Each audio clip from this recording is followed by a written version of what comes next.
очакване на моето раждане, баба ми трескаво търсеше захар за празника. Неспасяемо пристрастена към сладкишите, тя беше убедена, че светът се върти около една бучка захар. Ванка захар дойде ли? Така и викаха. Баба сладка. Захар случайно? Не, няма.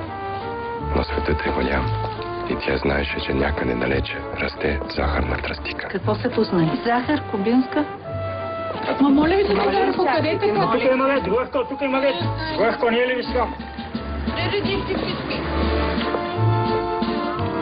Кафенето. Тайната столица на играчите на табла. Сега иди ликове. Този ден дядо ми водеше важна битка. Решаваше се кой ще е царят на таблата. На дядо му викат Байдан. Дан от Йордан, а Бай е израз на почит към мъж, който има специално отношение към захарта. Не може всеки да първи. Байдан, майстора на захарата. Играеха от сутринта. Размръзката наближаваше. И в този миг реших да се появя аз.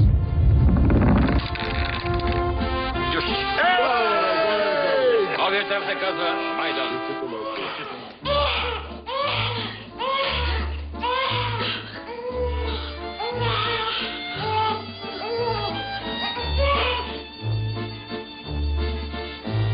Това баба е Толумбич, това е Бакълничък, това е Маслинка.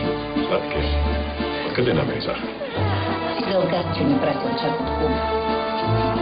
Светът е голям и спасение дебне от всякъде. За моя внук Александър. Здраве!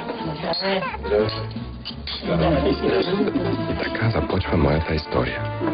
Историята на Александър Георгиев. Калено Сашко.